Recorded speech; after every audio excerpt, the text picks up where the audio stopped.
obviously it spurred us on to to play at our absolute maximum in terms of energy and what we did defensively, and then minus maybe the first 5, 6, 7 minutes of that game. I think we were -6 on the glass or something. They had 5 offensive rebounds early, and to end the game plus 18 there. Obviously, we knew we had to dominate the glass. It's something they struggle with. But the building was awesome. Obviously, the game went as well as it could go for us, and as poorly as it could go for them. I don't think there's a program in the country I got more respect for. It's a privilege to play them. In terms of the excellence of how good they've been, how much they've won, and in the way that they go about things. In terms of culture, obviously, today, we expect to maybe play them a couple more times this year, maybe, and I don't expect these games, to end up like this. What was Hassan's impact on the game, especially on scoring? Yeah, I just think just having those different looks, I think, maybe caused some issues for Tyler today. You have a 6, you've got a 6'6" Steph on him at times, who's physical and strong and tall, and then Tristan, obviously 6'5" with length, was also guarding him, and then you bring in a small, pesky, smaller guard that's kind of getting into him and pressuring it a little bit. So you had 3 different types of guard defenders, and then the 2 different types of ball screen defenses too. It's like the high flat with the 7'3" guy, and then the hard hedges with Sampson. I think it was just hard for him to get a rhythm because of those things. Talk about the energy and offense that Haas brought to the game too. Oh, Haas this is the best game he's played. He's had some games like this, but he was just, like last year's team. We had incredible bench play, and that really, allowed us to to go on runs and separate from people. And I mean, this was the exact player that when we recruited Haas out of the portal, we just thought he would be the perfect Big East guard and junkyard dog and good offensively too. Jay, how was Donovan able to have such a defensive impact yet not commit a foul? Yeah, I mean he on some of Iguodala's baskets, he wasn't close enough to foul him. Just some of the stuff that kid does, man, it's so unique. But he showed just tremendous discipline. We've been on his ass. We've been on his butt and about just stop putting us in position where we're having to coach around foul trouble. Both him and Sampson tend to do that to us a lot, and it's a very dangerous thing. And Donovan is one of the most impactful players in the country. We're maybe the best offense and the best defensive team in the country, maybe both ends when he's in the game. So, stay down, don't take shot fakes, wall up. I thought he had tremendous discipline. Dan, you had two of your starters have more shooting nights, and yet you win by almost 30 points. Can you just talk about the other guys and the depth and the stepping up? Yeah, I mean it's I think Kamani and Luke with the way that they recruit and help put together the architecture of the roster, where we've got the depth and we've got different pieces that make sense. And when you have 5 starters that can get 20 on any given night, and a Samson Johnson, Hassan Diarra off the bench, that's 7 really strong players. I think Jay Stu's starting to become a factor for us too, and Solo as well. But having depth keeps you vulnerable when a couple guys have a bad game. Dan, the first 10 minutes was really intense, and no one could pull away. They were dominating the offensive glass. What flipped from there? Yeah, I just that first media timeout, man, it was like literally felt like the first round of a heavyweight fight. We were incredibly frustrated because we couldn't grab the ball. They weren't necessarily like offensive rebounds that they were high pointing. They were more just like basketballs that we weren't reacting to. So, and credit those guys. They've got one of the best teams in the country, one of the best cultures, and they're hard to beat to any basketball on the court. But, We locked in defensively. We started to take over on the backboard offensively. Anytime you go 24 assists on 29 field goals, and I felt like, like uncharacteristically, we probably missed some really good threes today. So. Dan, you've talked all season about how good you guys are offensively, but your defense is really starting to ratchet it up right now. How good are you playing on that defensive end? Yeah, we're playing at a high level. I think even prior to Donovan coming back, I think we were we were starting to make improvements. We bottomed out a couple games into Donovan.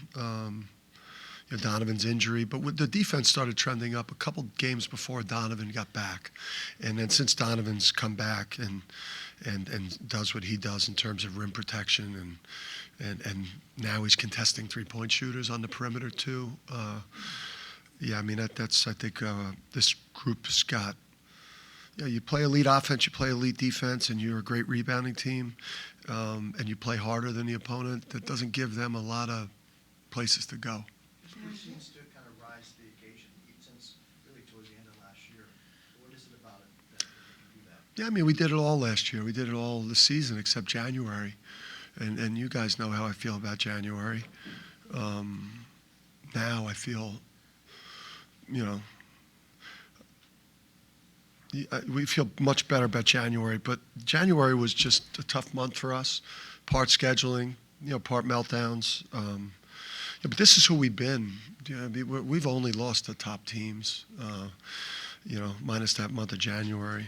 I don't know how many times I'm going to say January.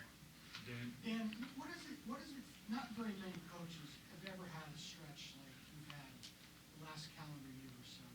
What does that feel like as a coach when it seems like anything or everything you want to happen is happening? Yeah, I think what's dangerous about how I think we feel as a program right now is, we take the core. We don't fear losing.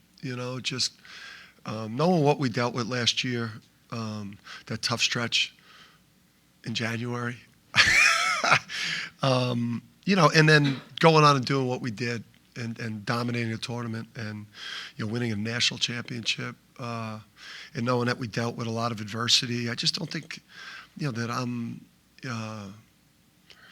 As a leader of the program, I think I'm just way more relaxed and confident, and I think that runs through the team. I think I was manic as hell last January when things were going real crappy, and I think that I'm not holding the program back. I'm probably just handling that balance between like intense and ready to play, but also joyful and excited to play. And but I'm still learning on the job. I'm going to keep getting better as a coach. Yeah, this puts you kind of in the driver's seat for big regular season, 3.5 game lead with 5 left for you guys to play. How important is that? And also, I don't know if you probably saw or maybe heard, number 2 overall seed today was announced. Any thoughts on that? Or does that even matter at this point? So we're a 2 seed. Number 2 overall. Oh yeah, I don't give a shit. Listen, we talk about our road to where we want to try to go to internally, and to put ourselves in the best possible position, from a seeding standpoint. And all we can control is just like taking a championship approach to the next basketball game. I think it would have been real easy for us to come out here and play real tight if the messaging with the team was like, hey guys, this one's basically, gives us a 3-game lead on Marquette if we get it. So we just talked about like championship level approach, mentality, execution. Just a mindset here, and treat all these games. We're not going to talk about the standings. I don't even know who we play next. It's just literally like, Paul, we play Tuesday? Yeah, we play Tuesday. I don't even know who we play, man. So it's just like championship approach, and just there's no reason to talk about that stuff. TJ. It seems like sometimes you talk to coaches and it's the climb is easier than when you get to the top. Yeah. How do you, is it seems like with you guys the standard never slips. Like is that the key? Have you felt that Yeah. it's been I mean, they're both tough, right? I mean, it's to get to where we were based on where we were last year. The work that this staff did. I just think we get like-minded people to come and play here. I think I think we hold out in recruiting and try to just recruit winners and people that it's never enough for. It's whatever we are right now, 24-2. I could promise you in the lead up to our next game that the way that we're going to work like, like 24-2 is never, 25-2 is never enough. It's just we got people like that. Cam Spencer, Tristan. I mean, we just got people that just, the goalposts are always moving for them, always want more. And then the big benefit too is just the staff I got to be able to keep. To be able to have search firms continue to screw up and not hire Luke and Kamani, and AD screw up, and I just keep holding on to them. Sorry, Parker or whatever. Or sorry, the search firms. That didn't help myself there, right? Dan, I don't think I need them. Excuse me. Yeah. In the month that Donovan has been back, how have you seen him come along in areas of stamina and as he's gotten his cardio better? Yeah. Clearly, is it easier for him to play more efficiently? Yeah. His cardio's gotten so much better. He's healthy. You can see he's moving really well. And again, there's a bunch of other centers that the numbers are gaudier numbers, but they don't play on a team like ours that is so balanced. And we're kind of we react. Offensively, really, we send the ball where the defense tells us to send the ball. So I don't know what he averages a game, but he's one of the most impactful players in the country.